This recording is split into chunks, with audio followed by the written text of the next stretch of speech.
Hello, welcome back to the Sports Centre YouTube channel.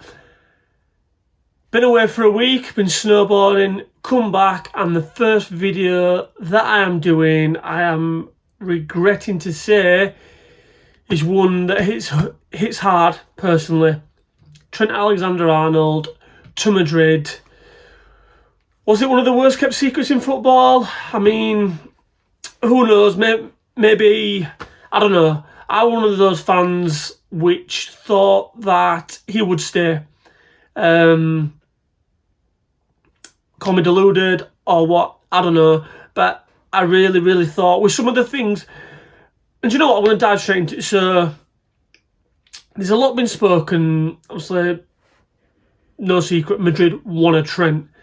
Contracts running out. Madrid are renowned for pouncing on players that are contracts are coming to an end. They like to basically pay big signing on fees to get away with paying the big transfer fees that are going around these days.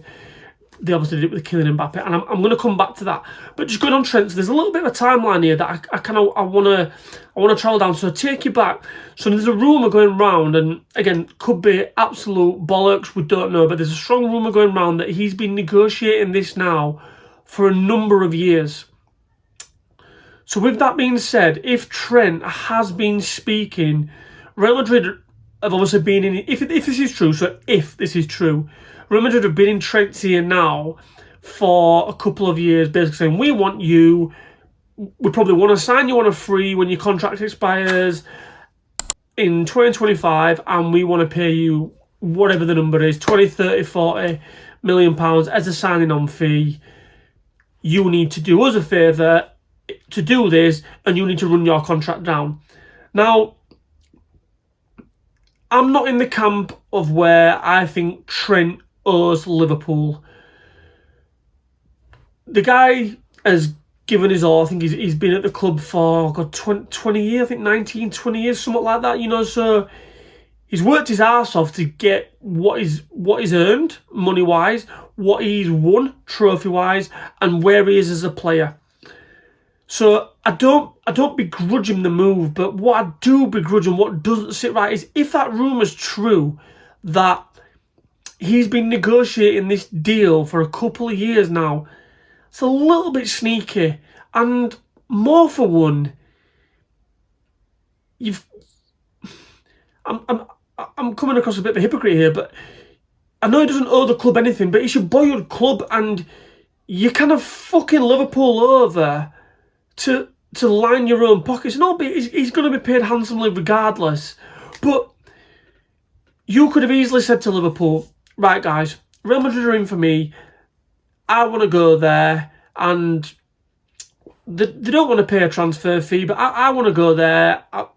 I'm probably going to end up running my contract down, so you need to negotiate with them and basically come up with some sort of compensation package in terms of a transfer fee to put some money back into Liverpool, because letting Trent walk away, and let's be honest, right, and I fucking does my head in all these people that say he can't defend.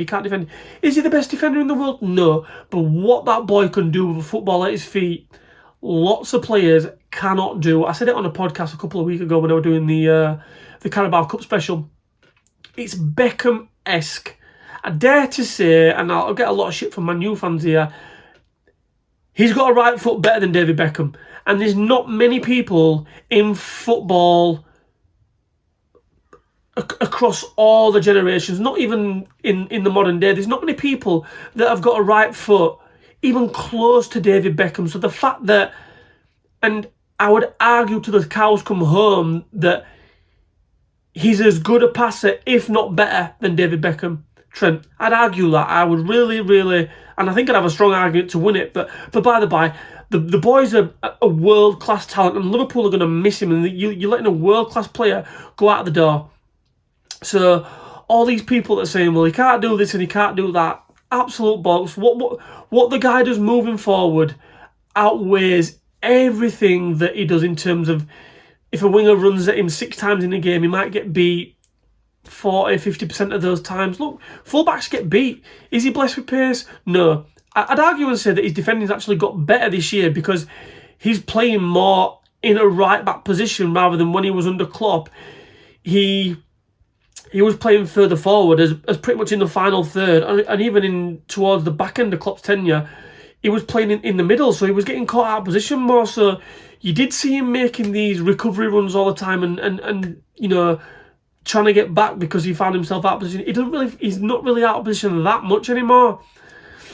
But it's a sad day for Liverpool. It's a sad day as a Liverpool fan, and it's, like I was saying, it's a tricky one because if he has been negotiating this deal for a couple of years, it's a little bit sneaky for me. And not only that, you know, he's been quoted over in the last few years as saying, "I want to be the Liverpool captain."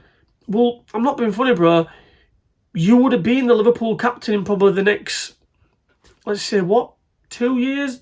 Definitely 3. By the time that guy was 30, he probably would have been captain in Liverpool. You know, Van Dijk's, God, I want to say, is he 31? So he may have another couple of years left at Liverpool, who knows? But anyway, he would have been Liverpool captain.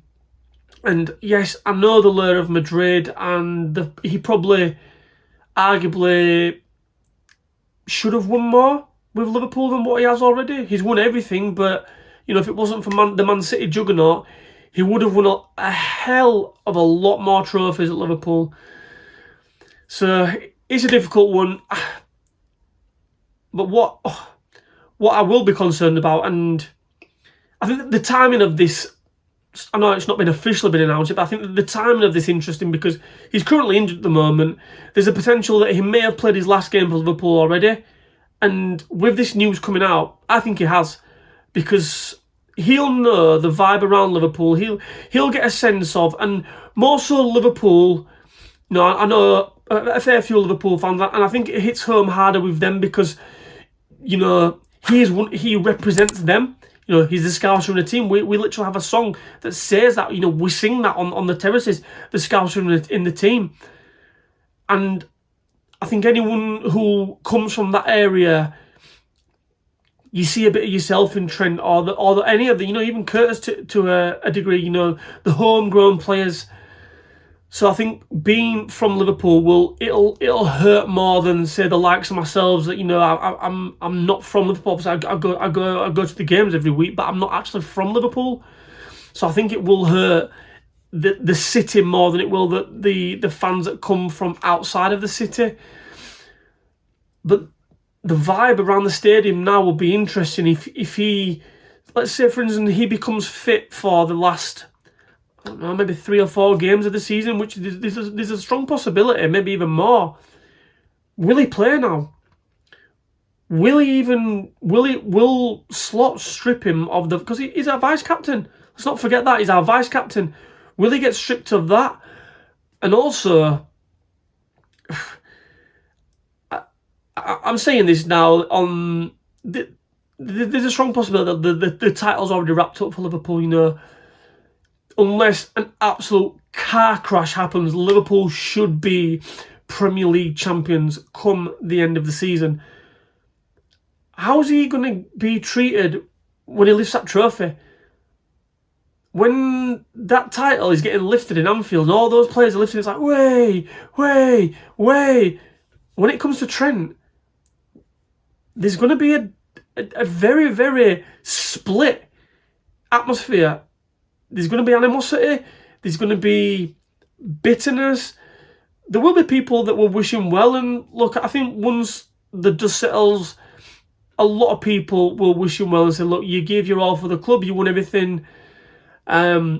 It's more the fact that he's going for a free that I think is pissing a lot of people off more than anything. And then all these rumours coming out that he's been negotiating this deal for a while now. That's the reason why you see all these rat emojis and these rat memes coming out now about him because of that. And look, it might turn out that it's absolute bullshit, all this stuff, but who knows? We don't know yet. But honestly, I fear for the lad of the reception that he potentially will get in terms of if he comes back on the pitch, like when you know, when George is announcing the teams at Anfield and like Alisson Becker, way, Virgil van Dijk, way, Trent Alexander-Arnold, there'll be some boos. I know there will. They absolutely will be. Not for myself, you know, I'm sad to see him go. And listen, we're losing a world-class talent. I've said it before and I'll say it again. For whatever flaws he may or may not have, Liverpool are losing a world-class player in Trent. And, you know, looking to the future, it's going to be interesting to see where he plays at Madrid, because he's come out before. He sees himself as he said it. He's openly said this season, not so long ago, he wants to win the Ballon d'Or. Well, look, not many defenders win the Ballon d'Or. You know, right back is not the most glamorous of position, and you know, I dare say he probably sees himself as a bit of a floating midfielder still. You know, I watched the new documentary on Amazon. I've seen him play on the wing. Seen him playing centre midfield in the youth academies. So I'll be very interested to see where he ends up playing at Madrid. But sad day, and yeah, I want to say I'm looking forward to seeing the reception. I'm anxious to see what reception he's gonna get if he plays. I'm interested to see whether he keeps the vice captaincy until the end of the season, and interested to see what Liverpool do in the future. Because look, Conor Bradley's a great player. Is he ready to step in Trent's shoes? I don't think so. And also, he's very injury prone, so there's no way that Liverpool go into the 25-26 season with Conor Bradley and Joe Gomez as your right backs, because they are both very, very, very injury prone. So it's going to be an exciting summer for Liverpool, one more than the other. But yeah, looks like Trent is on his way out of the door. Let's see who comes in. I, for one, will wish him well. Would I want him to stay? Absolutely. But looks like he's made his mind up, and he's going to be going and living in Madrid with his buddy Jude Bellingham. Yeah, so let's see what happens. Let us know in the comments what you think, Liverpool fans. Let us know. Will you wish him well? Will you wave him goodbye? Do you think he's going to get booed? Let me know in the comments, because this is an interesting topic that can linger on for a little bit longer. And give us a thumbs up if you like the video, and don't forget to hit that subscribe button if you haven't done already. Catch you in a bit.